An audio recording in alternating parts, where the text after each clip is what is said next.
Sa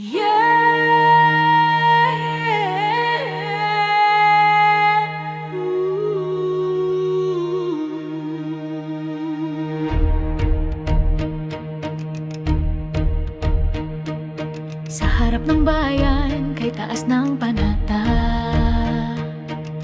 katotohanan sigaw, ngunit salita ay parabola. Minuto ng masa, bit-bit ay tiwala. Ngunit ngayon'y pumanig sa huwad na hustisya.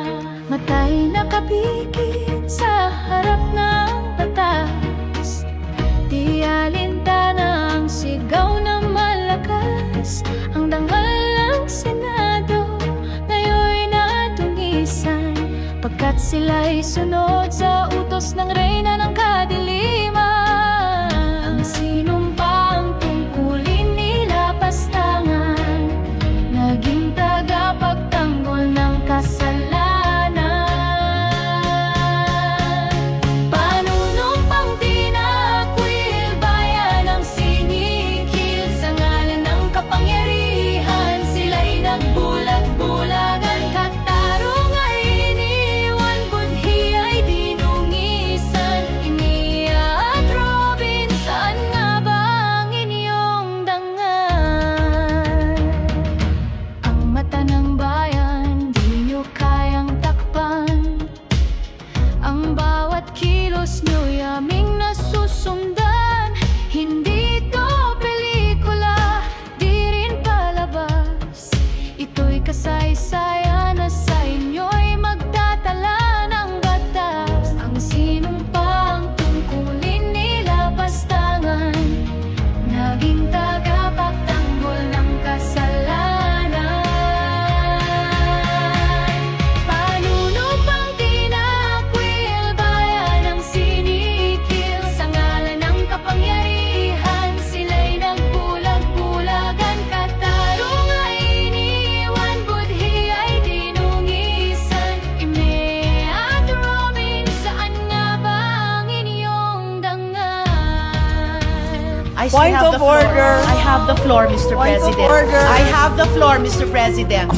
Wala nang dangal sa salitang hukom, kung ang desisyon ay utos ng puon. Isang luklukan, naging laruan ng dalawang mukha ng kaduwagan. Ang sinumpang tungkulin nila pastangan, naging tagapagtanggol ng kasalanan.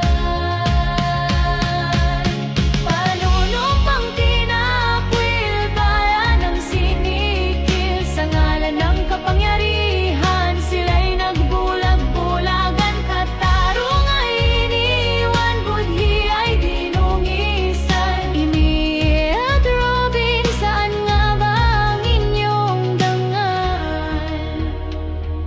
Isang araw darating ang ganti ng bayan. Ang paniningil ay hindi nyo matatakasan. Ang tinig ng tao'y di kailan may mapipigilan. Ang kasaysayan ang huhusga sa inyong pagtataksil. I still Point have of the floor. order. I have the floor, Mr. Point of President. order. I have the floor, Mr. President. Panunumpang tinakwil, bayan ang sinikil. Sa ngalan ng kapangyarihan, sila'y nagbulag-bulagan. Katarong ay iniwan, budhi ay dinungisan. Emilia at Robin, saan nga ba ang inyong dangal? Hindi lahat ng pangako kailangang sambitin. Ngunit kapag sinira ang bayan ng naningil,